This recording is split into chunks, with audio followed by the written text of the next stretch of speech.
сиздер жалаң мугалимдер окшойсуздар. Кайсыл жакка сапар алдыңыздар? Самолет, барыбыз мугалимдер болот. Сценарий мугалимдер сынагы жетекчилери катышуучулар берди. Ошол Азымбек Мадалиев негиздеп өйрөтүп жүргөн ошол сценарий мугалим турунун Кытай алтагында Акижанга күндөнары Ташкент шаарында экскурсияга сапар алып барабыз. Буюрса эл көрүп, жери көрүп келели деп. Өзүңүз билгендей, чет өлкөгө баруу 72 болууга барган дегенде ошол башка коңшу өлкөлөрдүн эли маданияты, алар жашоо турмушу, жакшы жактары, билимдери тармагындагы жана жетиштирип аткан маданияттагы өзгөчөлүктөрүн алып келели деген максатта сапардабыз.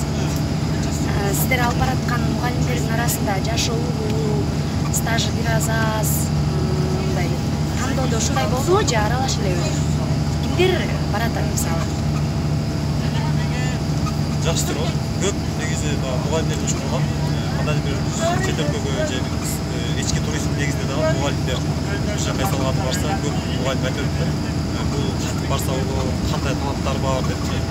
Бул турга эч кандай талап жок, каалоочулар.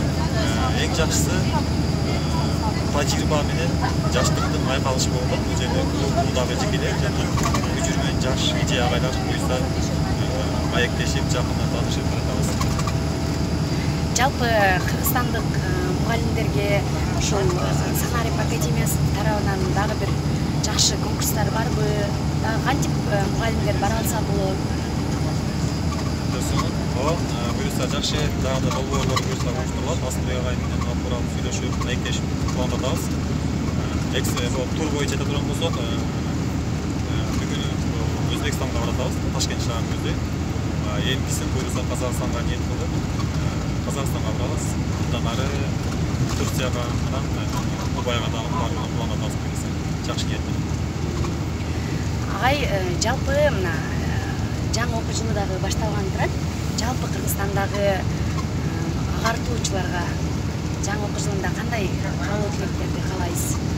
Мүмкүнчүлүктөн пайдаланып, жалпы кыргыз элибизди эгемендүү болуубуз менен куттуктайбыз. Элибиз, жерибиз тынч болуп, асманыбыз ачык болсун дейбиз. Ал эми кыргыз мугалимдердин каалары бул жаңы окуу жылында ишмердүүлүгү албан жетишкендер болуп, мыкты тарбиясы күчтүү окуучуларды тарбиялап чыгарып, эл аралык стандарттарга чыгып, Кыргызстандын атын чыгарып жүрө берүүбүз деп тилектешмин. Эң негизгиси ушул жакындары менен аман эсен болсун. Анан кийин ушул атаандаштыктан кызматташтыкка өтүп, бири-бирибизге тажрыйба бөлүшүп, ата мекендик